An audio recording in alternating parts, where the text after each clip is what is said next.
काशीपुर नाम के गांव में माधव नाम का एक बहुत ही गरीब आदमी अपनी पत्नी कीर्ति के साथ रहता था। माधव का अपना एक छोटा सा खेत था जिसमें वो हर तरह की सब्जी उगाया करता और उन्हें बेचा करता है। एक बार की बात है, माधव अपने खेत में सब्जी तोड़ने जाता है। हे भगवान, इस बार ये क्या हो गया? एक भी सब्जी अच्छे से नहीं उगा है और आधी से ज्यादा तो खराब है। इन सब्जी के तो जरा भी दाम नहीं मिलेगा।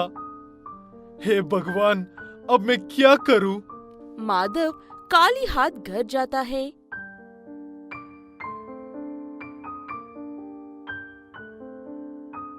क्या हुआ जी?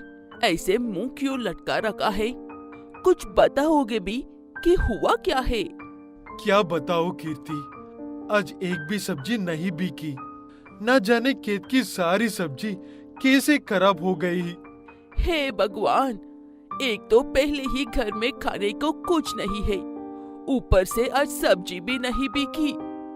क्या जी, आपसे तो कोई काम ठीक से नहीं होता है।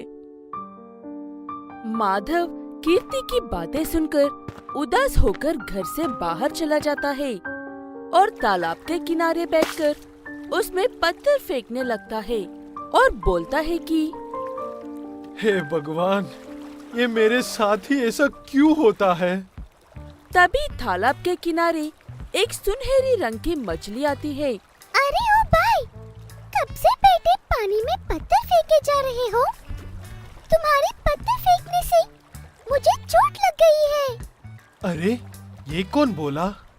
पर आसपास तो कोई नजर ही नहीं आ रहा है। फिर ये आवाज कहाँ से आई? अरे भाई, जरा गर्दन नीचे करके देखो। अरे, ये क्या? ये एक मछली बोल रही है? हाँ भाई, मैं बोलती हूँ।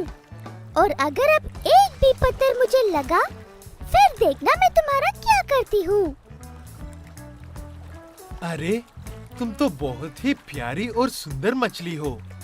मुझे माफ करना, मेरे पत्थर फेंकने से तुम्हें चोट लगी। अब मैं पानी में एक भी पत्थर नहीं फेंकूंगा। हाँ, ठीक है। तुम इंसान शरीफ दिखते हैं, इसलिए तुम्हें माफ किया। पर क्या बात है, तुम बहुत उदास दिख रहे हो। हाँ, सही कहा तुमने।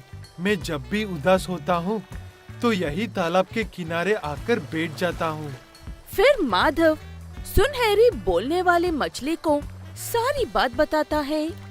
तुम्हारे खेत की सब्जियाँ खराब हो गई है और अब तुम्हारे पास खाने को कुछ भी नहीं है, इसलिए तुम उदास बैठे तालाब में पत्थर फेंक रहे थे।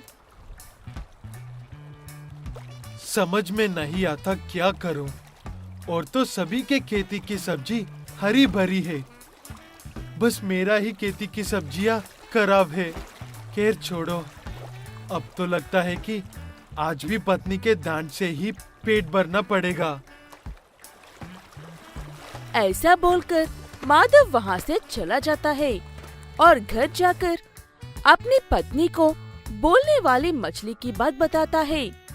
माधव की बात सुनकर कीर्ति जोर जोर से हंसने लगती है और बोलती है कि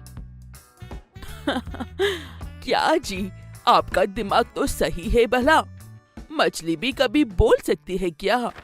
अगले दिन माधव फिर तालाब के किनारे जाता है। ओ सुनहरा मछली, कहाँ हो तुम? बाहर आओ। अरे तुम? अरे भाई, आज सुबह सुबह तालाब पर? मैं तुम्हारे लिए दाना ले आया हूँ। मछली खुश हो जाती है और बोलती है कि अरे वाह, तुम मेरे लिए दाना लाए हो।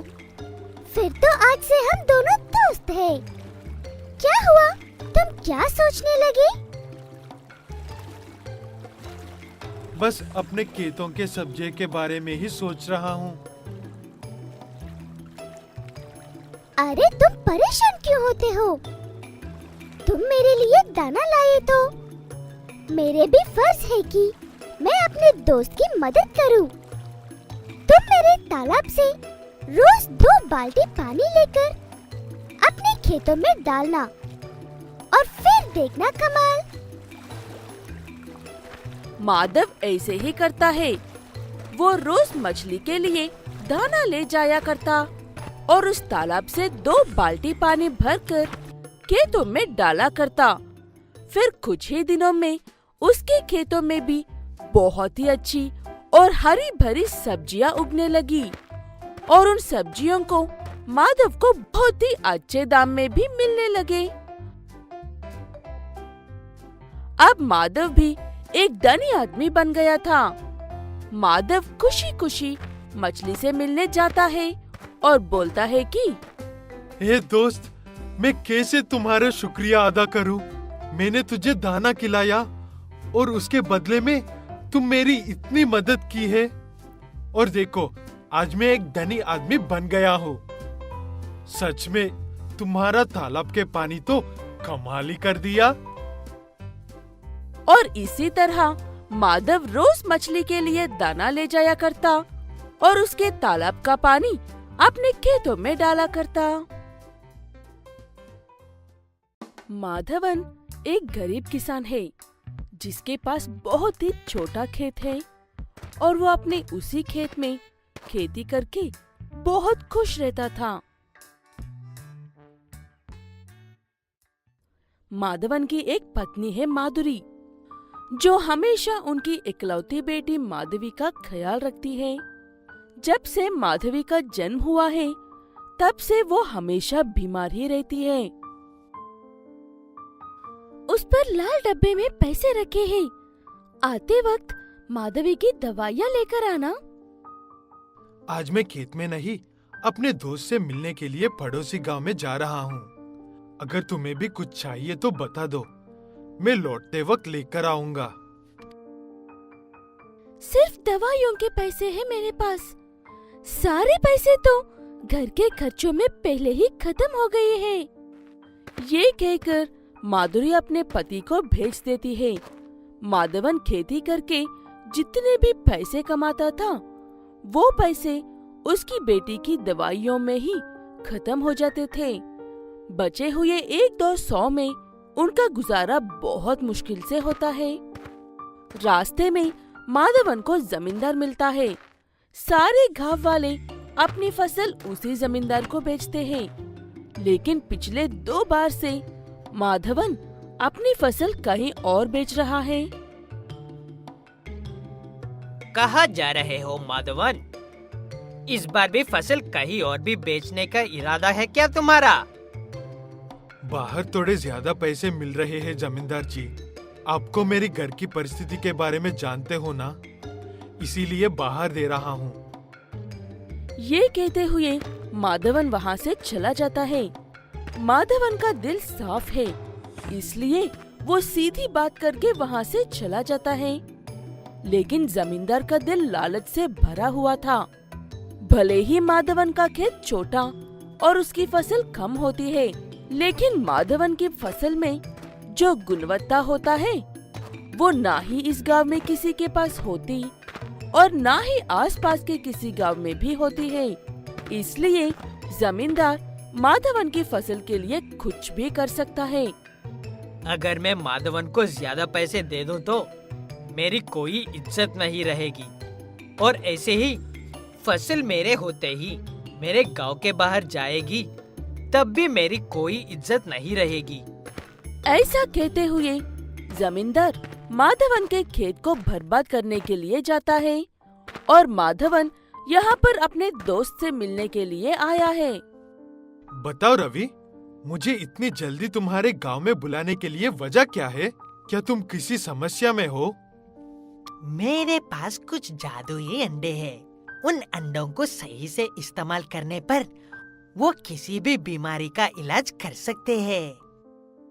ये बात सुनते ही माधवन बिना कुछ सोचे अपने दोस्त से सारे अंडे खरीद लेता है।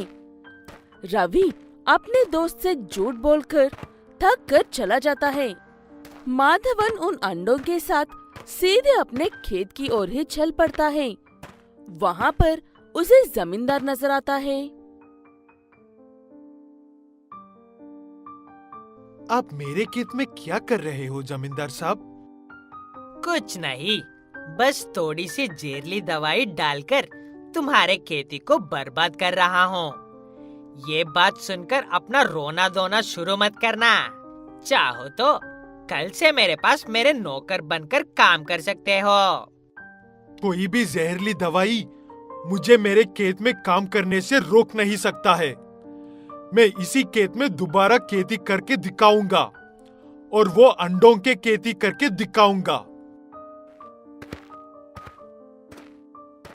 ये कहते हुए माधवन अपने खेत में गड्ढे बनाकर उसमें वो साधारण अंडे डालकर वहां से चला जाता है। घर जाकर माधवन अपनी पत्नी को सारी बात बताता है।